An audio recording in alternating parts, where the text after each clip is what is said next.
Já diz o ditado, o plantio é opcional, mas a colheita é obrigatória.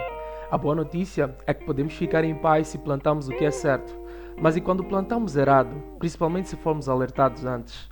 O que esperar disso? Saiba agora nesse vídeo as consequências do pecado. Esse é o canal Bem é Verdade. Como falamos no nosso vídeo A Origem do Pecado, falamos que o pecado é desobediência à palavra de Deus, que é o melhor para o ser humano. Uma vez que Ele é o Criador, Ele sabe o que funciona no ser humano ou não. Quando Deus disse para Adão não comer da fruta do conhecimento do bem e do mal, pois senão este certamente moriria, Ele estava a ensinar que o ato de pecar é uma escolha de se autodestruir e não apenas uma mera proibição do homem satisfazer os seus desejos. Do mesmo jeito que devemos evitar colocar o celular na água para não estragar, vamos descobrir por que não devemos pecar contra a palavra de Deus. Mas antes de dar seguimento, eu quero te pedir para deixar o seu like, se inscrever no nosso canal e ativar o sininho das notificações para que o YouTube te notifique sobre o nosso conteúdo. Vamos ao tema. Então foram abertos os olhos de ambos e conheceram que estavam nus, e coseram folhas de figueira e fizeram aventais para si. Gênesis capítulo 3, versículo 7.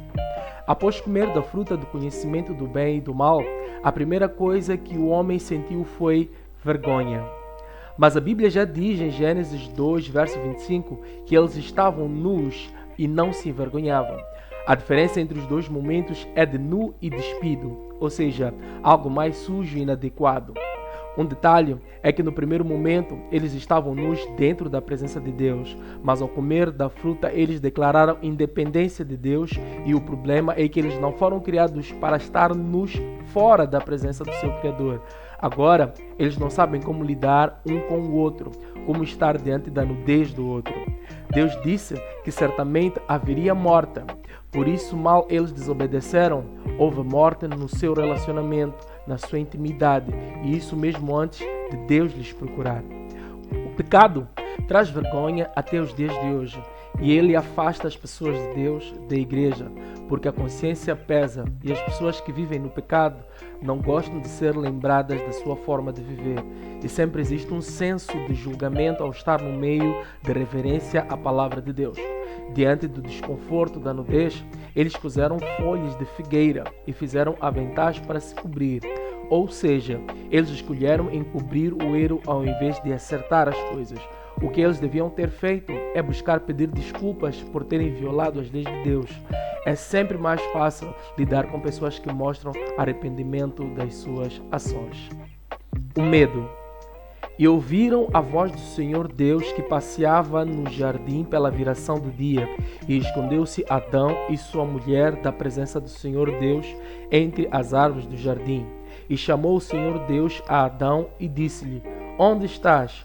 E ele disse: Ouvi a tua voz soar no jardim e temi, porque estava nu e escondi-me.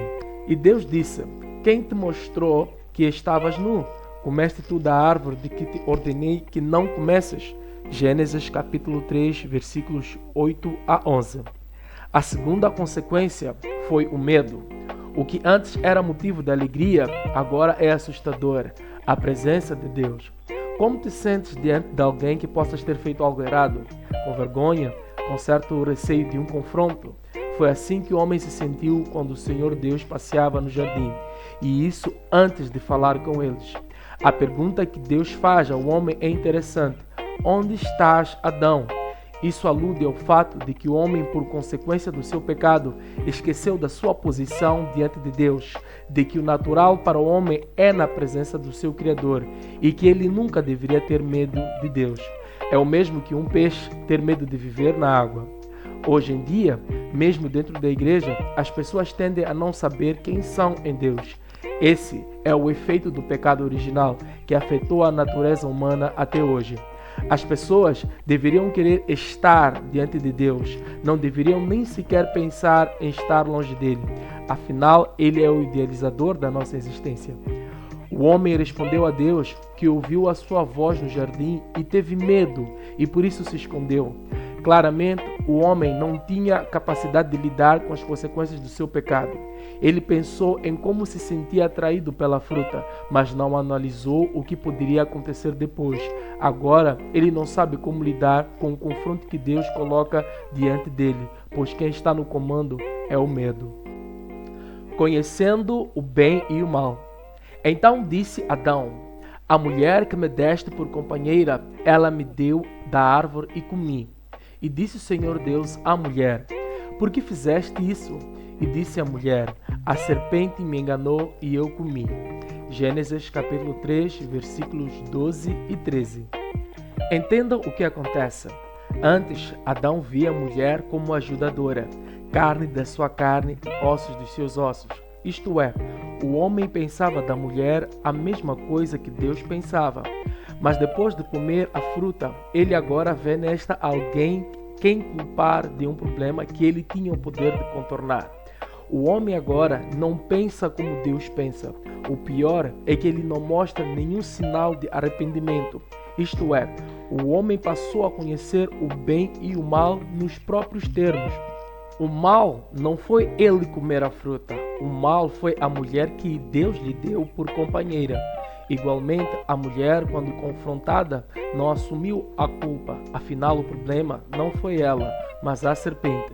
Aqui nós podemos entender por que Deus, e mesmo qualquer pessoa na posição que ele estava, valoriza o arrependimento, que por sua vez significa mudar de mentalidade. Com certeza doeu para o Criador ver que a sua criação não refletia a sua mente, a sua vontade. Agora ela é até contrária a ela. Afinal, agora o homem sabe o que é certo e o que é errado longe de Deus. Quando doamos dinheiro aos pobres e orfanatos, mas não acreditamos em Deus, estamos a viver o bem e o mal aos nossos próprios olhos.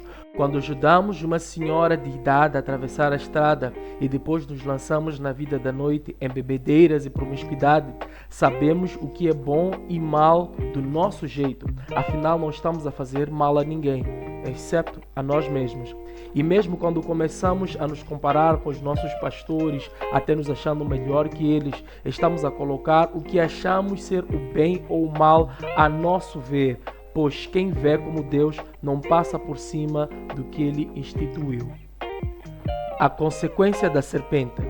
Então o Senhor Deus disse à serpente: porquanto fizeste isso, maldita serás mais do que toda besta e mais do que todos os animais do campo. Sobre o teu ventre andarás e pó comerás todos os dias da tua vida. E porei inimizade entre ti e a mulher, e entre a tua semente e a sua semente. Esta te ferirá a cabeça e tu lhe ferirás o calcanhar.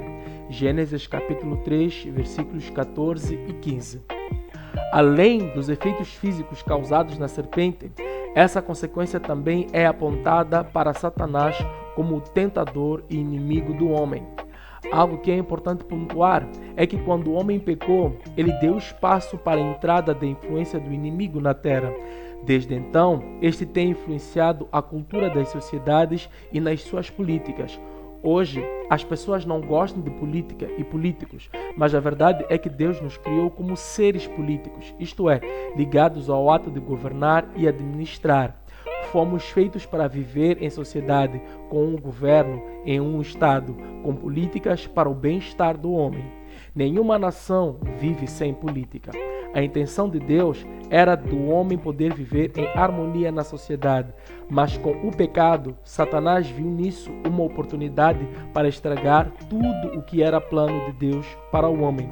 Por isso, nos versículos citados, Deus estava a dizer a Satanás que a mesma mulher que ele enganou para destruir o seu plano seria a mesma que Deus iria usar para trazer Jesus, que iria desfazer a obra de Satanás totalmente, ainda que este fosse sofrer por um tempo. A consequência para a mulher. E a mulher disse: multiplicarei grandemente a tua dor e a tua conceição. Com dor terás filhos, e o teu desejo será para o teu marido, e ele te dominará. Gênesis capítulo 3, versículo 16. É importante entender que Deus não amaldiçoou o homem ou a mulher. Ele simplesmente trouxe a consequência das suas ações. No caso de Eva, podemos ver isso de duas formas. A primeira é a de que, ainda que a mulher tivesse dores na sua conceição, ela ainda teria prazer em se casar e constituir família. Isso é verdade. A segunda forma sugere que a mulher iria desejar o seu homem de forma ansiosa, em alguns casos de forma dependente e controladora. Isso explica por que algumas mulheres sofrem abuso físico e psicológico, mas não saem de casa ou não denunciam os seus maridos, ainda que ela tenha condições de se afastar e recomeçar a sua vida. Em casos em que uma mulher não teve um pai dentro de casa para dar amor, carinho e proteção, costuma existir um vazio que algumas mulheres se envolvem com homens que não lhes tratam bem. O fato é que elas têm fome do pai e de uma presença masculina. Deus também disse para a mulher que o homem teria uma inclinação a querer dominar a mulher. Não foi o plano de Deus, mas por conta do pecado, existe uma tendência do homem se sentir superior à mulher, que ele pode fazer certas coisas como e quando quiser, enquanto a mulher fica limitada à sua vontade. Hoje, a submissão é vista negativamente por ter uma conotação de superioridade do homem em relação à mulher. A consequência para o homem. E a Adão disse: porquanto deste ouvidos à voz da tua mulher e comeste da árvore de que te ordenei, dizendo: não comerás dela, maldita é a terra por causa de ti. Com dor comerás dela todos os dias da tua vida. Espinhos e cardos também te produzirá, e comerás a erva do campo. No suor do teu rosto comerás o teu pão, até que te tornes a terra, porque dela foste tomado, porquanto és pó, e em pó tornarás. Gênesis capítulo 3, versos 17 a 19. Há uma verdade que poucos conhecem. É difícil ser homem. Os homens são os que mais cometem suicídio, são a maioria na taxa mundial de encarceramento, alguns até trocam a sua orientação sexual pela dificuldade de ser macho. Deus amaldiçoou a terra por causa do homem, pois estava nele a responsabilidade de guardá-la. Até hoje, Satanás luta para tirar a presença masculina nas famílias. Por isso, vivemos numa geração de homens criados por mães, em que a celebração do Dia dos Pais é pouco expressiva.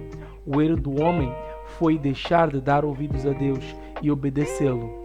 Hoje, ele sofre por não estar onde fora criado para existir, que é na presença de Deus, por acreditar que Deus é religião, quando na verdade Ele simplesmente é a nossa fonte. A boa notícia é que Deus tinha uma solução. Seu nome é Jesus Cristo, que foi na cruz e pagou o preço do pecado por nós. Talvez não acredites em religião, mas com certeza acreditas que fazemos sacrifícios por aqueles que amamos. É exatamente o que Jesus fez por nós. Como seres humanos, temos todos a inclinação para o pecado, mas é possível lidar com ele. Por isso, confira o nosso vídeo Como Lidar com o Pecado. Mas por favor, não esqueça de deixar o seu like, se inscrever no nosso canal para que o YouTube possa te notificar sobre o nosso conteúdo. Fique bem, Deus abençoe.